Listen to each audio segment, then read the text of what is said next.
Most banks are designed to do one thing. That's to keep you in debt for as long as possible. In fact, the industry is actually moving backward. They're now pushing the idea of 40 and 50-year mortgages that'll turn your home into a lifelong liability. But what if you could flip the script and start using the bank's own math against them? I'm Mike Castronovo, the Music City Mortgage Coach, and today I'm sitting down with Dave Herbst, the Vice President of the All-in-One Finance team. We're going deep into the strategy that big banks don't want to talk about. We're answering the tough questions like why is your interest rate the wrong number to focus on, how your credit report actually reacts in an all-in-one, and why most banks refuse to offer a product that lets you stop being a debtor and start being a wealth builder. We even break down the specific rules for my viewers in Texas, including exactly how your daily deposits can crush your principal balance while the bank is forced to sit on the sidelines. So if you're tired of the 30-year trap, you need to hear this insider perspective. This is the history, the math, and the future of the all-in-one loan. Let's dive in with Dave Herbst. Hey, welcome again. And I am excited to have today's guest on this video, Dave Herbst, who is the Senior Vice President, All-in-One Division. Haven't been promoted to senior level yet, right? He's king of the All-in-One. That's right. Thanks, Mike. I appreciate it all. That helps my ego. Dave's been, for those of you that haven't seen prior video with Dave, Dave has been with the All-in-One since the inception of it. Really kind of 2001 you started with? Really. The story really began in 2002, but we put it to market in 2005. Right. Yeah. And so 20 plus years with the product. I started selling it as a broker in 2006. That's right. And it's just been an amazing product. It was originally called the Home Ownership Accelerator. 9-syllable product name for a Yeah. mortgage, Yeah, right? Exactly. And we certainly made a splash back in the day because everybody else was leveraging debt where we started encouraging deleveraging debt, and we were proven right. Yeah, absolutely. Absolutely. I mean, it's a phenomenal product. And of course, '08 hit and you pulled it back from the broker community. And I think I actually closed the very last brokered loan that CMG did. They told me it needed to fund by 3:00 that day or wasn't getting funded. We closed it at 2:30. But after that, I went back into the private wealth management space because unless you're working for one of the 4 big banks, you didn't have a life as a broker any longer. Sure. And when I finally came up to air, I was just like, whatever happened to that home mortgage accelerator product? Well, you guys had changed the name and I couldn't find it anywhere. We did. And it wasn't until 2.5 years ago that I was in a state of transition. I was like, whatever happened to that home mortgage accelerator? I'm like, CMG's gotten so big. I mean, what else do they have? And I see this all-in-one on the website and I'm just like, Could this be the same product? Yeah. Is this the same thing? And I called Carrie Ann up and I was just like, hey, you're 12 minutes from my house. Let me come sell this thing for you. Let's join forces. Yeah. Yeah. And she was like, well, why don't you? I said, I'll go sell it. I said, I love this product. So let me just go talk to people about it and pay me something off the top. She's like, Mike, come over here and work for us. Yeah. Done. So we coincidentally rebranded it. Partly because we licensed that old brand name to one of our business partners at the time, big financial services organization. And they wanted to own that name, the old brand name for their own client base, which made sense for us and them. And the second reason we rebranded, and I make fun of this, but it's partly true. The word accelerator seems to be a word that is a bit hard to spell for a lot of people. Right. And the reality is that the all-in-one loan as a brand name is much more reflective of its origins, of its structure. Right. It's easier to spell, easier to remember. Yeah. I mean, it's just, it fits exactly what the product does. Right. So I really wanted to kind of dive in, just to some simple questions, almost like internally we have our AIO brain bits. Sure. To kind of, talk about some of the questions that come up. One of the biggest things that confuses people that's so different in their mindset is what's my payment? And, when we go into our spreadsheet, there's no required minimum payment, but there is a draft that's going to come out of your account. Right. So why don't you explain kind of how that works? Yeah, the way I would describe it is there's always going to be a required payment. The difference with the all-in-one loan versus traditional financing is that the payment structure separates the P from the I, the principal from the interest. That's the best way to think about it, or at least start the explanation of the payment structure. Because we're all used to making payments towards debt, right? A loan on a car, a loan on your home. It doesn't matter. Payment structures in the United States tend to be a P&I structure that combines both parts of those components together, and we make a lump sum payment, on a monthly basis. We don't control, as you know, with a mortgage, we don't control how much of our money, our monthly payment, is applied to principal versus interest. It's predetermined, right, structured and scheduled all the way through the loan's term. And that's helpful specifically for people who are newly establishing their financial, budget. They need that payment plan that's structured. They don't necessarily need control of how much goes to principal. They're really sort of entering in that stage of life where they're gaining momentum financially. And maybe downstream, an all-in-one loan may make better sense because it's more powerful, it's more efficient. The way we make it more efficient, step one is to separate the P from the I and allow the customer to completely control the principal. I'm sure we'll get to how principal is paid down, but the interest portion is due monthly, just like any loan. But the interest is computed based on the daily loan balance that's unpaid still, in which the customer controls. Cumulative daily interest for a month becomes the interest payment. So imagine 30 days of interest totaling up, and you've got your interest payment. And that's clear. It's on the statements. It's presented to the customer every single month, so they understand. But that payment, as you said, is automatically drafted from the all-in-one loan mortgage on the 21st of each new month. So we delay the interest payment until the 21st, 3 weeks into each new month. And it's just charged right back to the account balance. Right. And so there's always a required payment, but it's just the interest, the cumulative daily interest from the month prior. Right. This just gives customers greater influence over what their costs are over time. Yeah. And one of the things I've always, looked at on this, really, we're giving clients a free 20-day float on that money because we're not charging them interest on that interest for the 20 days. Yeah, given the way the rest of the loan is structured, it makes sense because we created the all-in-one loan to be the storage place for idle money, especially the money that you would normally expense towards a mortgage. Right. So if that money is residing inside the mortgage against principal, it's, as you said, gives you an additional 20 days worth of float, compounding savings benefits. So it's very powerful and it's automated. Yep, exactly. It's unbelievable. Talk about Texas. Texas is a little bit different because of their A6 constitutional laws and how that works. Yeah, I'm sure the laws were written to sort of get ahead of maybe the rest of the country and the use of equity money and sort of the liquidity aspect that people, I think, desire. But at this point, I think they're behind the times. So Texas 50A6 rules were originally written to really sort of govern the use of equity money from primary residences. So we're specifically talking about a different version of the all-in-one loan applied to primary residences in Texas, known as homestead properties. And so we have what we call a Texas homestead property all-in-one loan. And the difference is that with the standard all-in-one loan applied either to a second home or investment property in Texas or primary residence, second home and investment property throughout the United States and all other states, a standard all-in-one loan essentially comes with a zero balance sweep checking account integrated into the mortgage itself.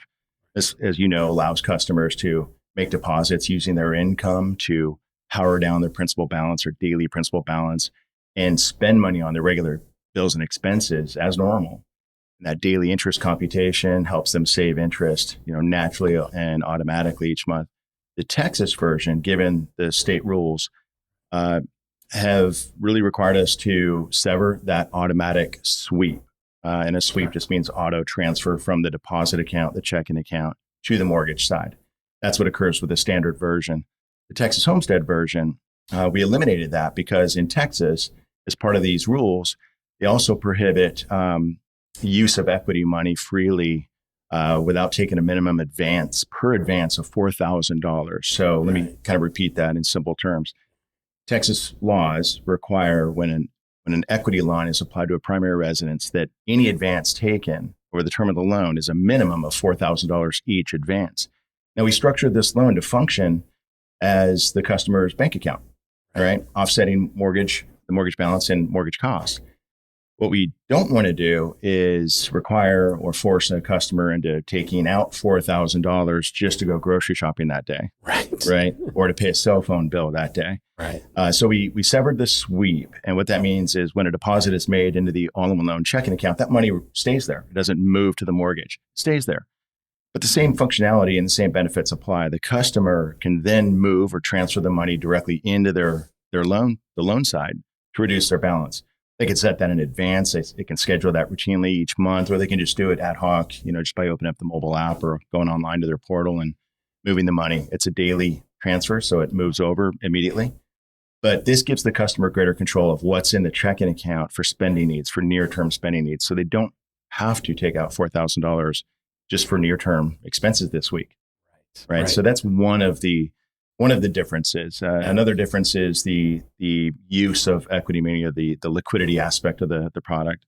Right. The standard all-in-one loan is a 30-year draw line of credit, which is extraordinary. And it's the only one of its kind, of course, in the United States. And the Texas Homestead version is a 25-year draw. And if there's a balance owed at the end of 25 years, Texas law requires us to amortize the remaining balance for an additional 60 months. So in all, it's a 30-year term loan, 25-year draw, 5-year P&I repayment if there's a balance still owed at the end of 25 years. So slightly different than a traditional or standard all-in-one loan. Right. Okay. So if I'm in Texas and let's say my paycheck comes into my checking account, I decide, I don't have any immediate needs coming out. I got cash on hand in my wallet. If I go out for lunch or something, I'm going to move it all into my account. I go out and I use my debit Visa ATM card, but there's a zero balance. Is it going to automatically draw over 4,000 to cover that? Okay, so I have to go and do that. Otherwise, I'm overdrawn. Advance it back out into the checking account for daily usage. Yeah, so I'm in control of that. And do we ping the client to let them know, hey, you're overdrawn here? Yeah, they're notified. There's a big red notification in their portal when they open it up. And what I've learned since we launched the Texas Homestead version in 2021 is that customers actually they don't really know the difference. They actually enjoy the control. They're used to it. It's quite natural, right? Right. The standard way we bank and borrow, that already exists, right? Money resides in a checking account. From there, we decide how to disperse it, how to use it. There's really no change to the way they're doing things. Yeah. Over the last 20 plus years, the paradigm shift for people has really been founded in the actual standard version of the all-in-one loan, where 100% of your deposit automatically sweeps to the mortgage, zeroing out your checking account. It makes sense. It literally makes sense to do that because it maximizes the time value of every penny deposited, earned, and deposited to offset costs, because we always pay more interest on debt than we earn in our deposit accounts. Yeah. So the standard version makes a lot of sense. It's still a paradigm shift for people, right? In terms of what they're looking at and their understanding of it. The Texas Homestead version is much closer to what they're already used to. So, when we launched this, my fear was obviously that this would be such a difference that, people would be resistant to the idea, but quite the opposite. People understand it and they go, this is just like any other basic way I already, pay my bills and such. But it does require somebody to transfer or advance that money back to their checking account in order to use it, for near-term expenses. Or of course they can spend their money from any other checking account that they have. Yeah. And of course, if I've got that money in my account, I know I'm going to need money in my checking. So I have to take that 4,000. Can I take that 4,000 and immediately turn around and say, put 2,000 of it right back in? That's right. Yeah, absolutely. You can schedule that. Next day. If you were to do that same day, then of course it would transfer that right back. So the idea behind the loan, the Texas Homestead version, is transfer out that 4,000, do what you got to do that day, schedule what you don't need for that next day to transfer back into the loan. When it comes to the interest payments, as I mentioned, the standard all-in-one loan drafts those payments, that just the interest on the 21st of each new month, automatically from the line of credit. This customer doesn't even lift their finger. It's hard to go late on the loan, right? It's hard to miss a payment when it's automatically drafted from where you reside. All of your money resides. With the Texas Homestead version, we can't draft. Again, per state law, we can't draft the payments from the mortgage to pay for the mortgage. It has to come from a bank account. And so in that case, same thing. If the customer has an interest payment coming due and they want that drafted, they could opt in for a draft from the checking account. They would have to advance that money from the line of credit into the checking account to make that payment by the 21st of each new month, and then transfer back whatever wasn't needed. But again, it's still a minimum of $4,000 into the checking account. Make their payments, spend their money, whatever's not needed. Next day, they could transfer back and pay their balance back down. So the next question I have for you is, comes up a lot is credit reports. How does this reflect on my credit report? Does it affect my credit score? Especially if I'm taking this massive line of credit and I'm utilizing all of it right at the very outset and get-go. It's a great question. It's a common question. Unlike a credit card or a personal line of credit that is unsecured debt, revolving debt, this is secured, of course, by real estate. So it shows up as a mortgage, revolving mortgage secured by residential real estate. So it rates on credit as a standard mortgage would, which is great. It doesn't harm credit rating or credit scores. And what shows up for the payment is the last reported interest-only payment. Right. So, which is a benefit because it actually provides, buying power, for customers, because that qualifying interest payment shown on the credit report is just the interest portion, right, due that previous month. Right. Excellent. So next thing I want to talk about, and there's been a lot of talk in the news of this recently, is the concept of a 50-year mortgage, which would seem to be the antithesis of the all-in-one where we're trying not to go to 100. Why stop at 50? Exactly, right? So just wanted to kind of get your thoughts on the whole 50-year concept. I mean, it's not shocking. This is sort of expected. Mortgage debt today in aggregate for roughly 85, 90 million households totals about $14 trillion today. Here we are at the end of 2025. So we owe about $14 trillion on our homes. Participation rate with housing is actually in decline, unfortunately, but we've seen mortgage debt rise. We've actually seen the household share or wallet share of mortgage costs, housing costs increase as a result of COVID era interest rates. Because what did that do? That ignited home buying, of course, which is great. It sparked demand. Home prices inflated, so we took on more debt, right? And our income, nationwide didn't keep up with the same price inflation. So people are just continuing to go further and further into debt. Gen Xers owe the most amount of that, actually, followed by baby boomers, unfortunately. And then, of course, the millennial generation is quickly catching up to the total share of mortgage indebtedness nationwide. What we see is that people are having a harder and harder time, decade by decade, accumulating wealth, and instead they're just accumulating debt. And it's unfortunate. We're bound to see a retirement security crisis, probably, fester or materialize over the next several years. With that said, sort of the traditional or mechanical way to solve for these things is to, again, kick the proverbial can down the street and just prolong debt repayment. Why? What does that solve for? Well, it reduces our payments. This, of course, dates all the way back to the inception of conventional mortgages back in 1938.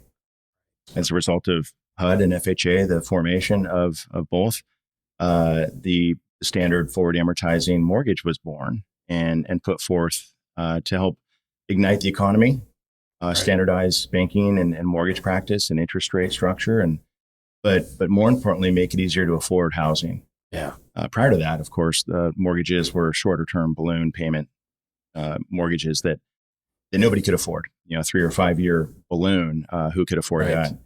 Stretching loan terms out to 30 years helped solve the issue, and also we reduced the down payment requirements at the time from 50% down to 25 or 20%, and what today you can do 3% down, right? So it's only natural. This is the trend, since really the 30s, is to prolong repayment, and in an effort to just reduce the monthly payment obligation, leave people with greater income, that's available to them, because we know wages aren't going to catch up to prices anytime soon. That takes decades and decades to happen, and this vicious cycle repeats itself. So that's why I make the joke that we'll likely see a 100-year mortgage if we live long enough. We'll likely see it.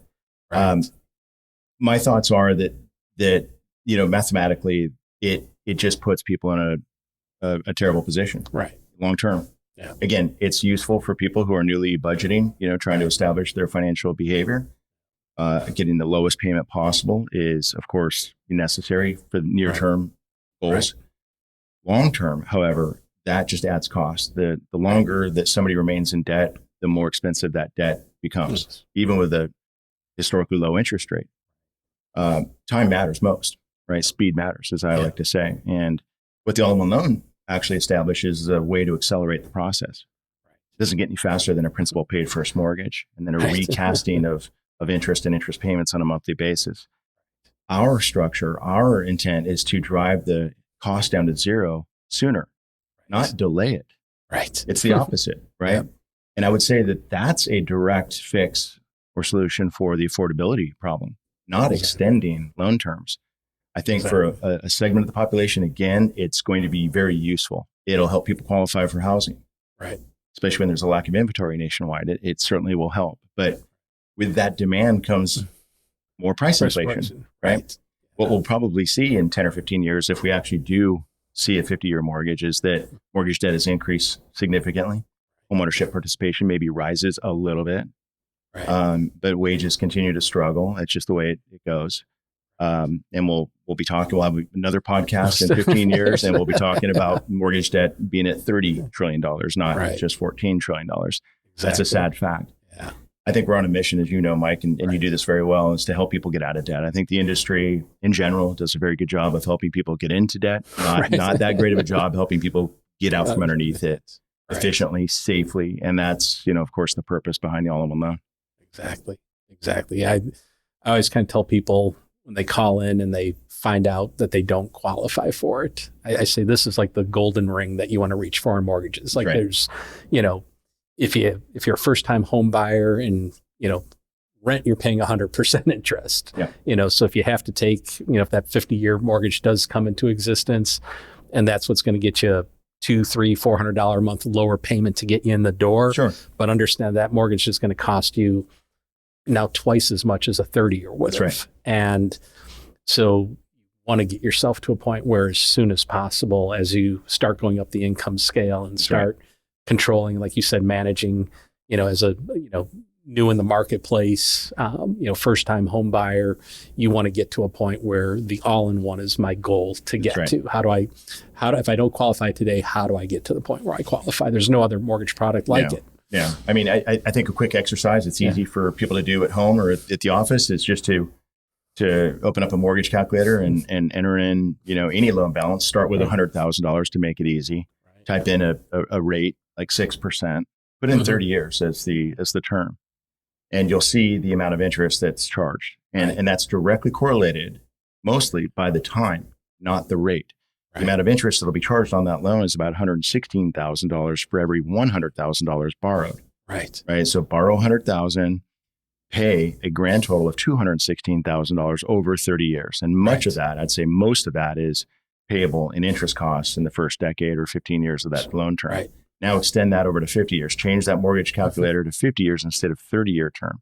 And what you'll probably see is cost as great as maybe $125,000, $130,000 for every $100,000 borrowed, right? So it'll certainly increase it by a good 50%, I would imagine. And again, much of that is paid for, charged up front in the early portion of the loan.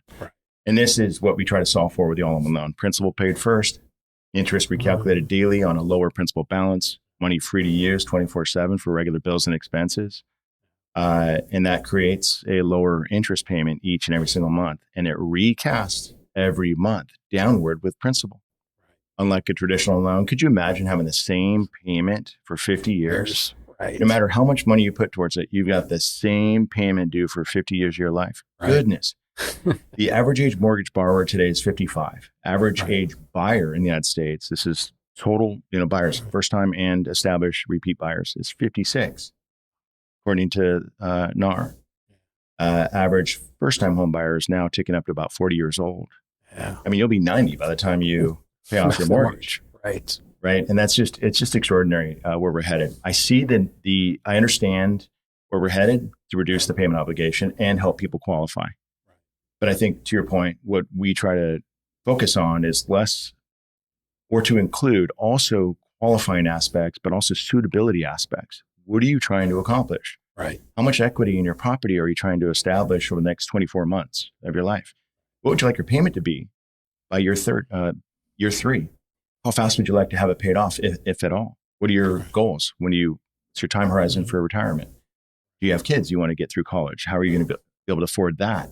Maybe you can rely on your mortgage or the money you save within your mortgage to supplement those needs. We're focused more on the bigger picture and not just the payment. It goes well beyond the financing people need and just the payment obligation. but rather, the entire, holistic approach, which I think, makes the all-in-one loan so uniquely special. Right. Yeah. Absolutely. Well, I've got one last question for you that comes up quite frequently. And, a lot of folks, especially on the higher end of the market, they tend to look at, well, I'm putting all this money into so CMG is using my money and making money on that.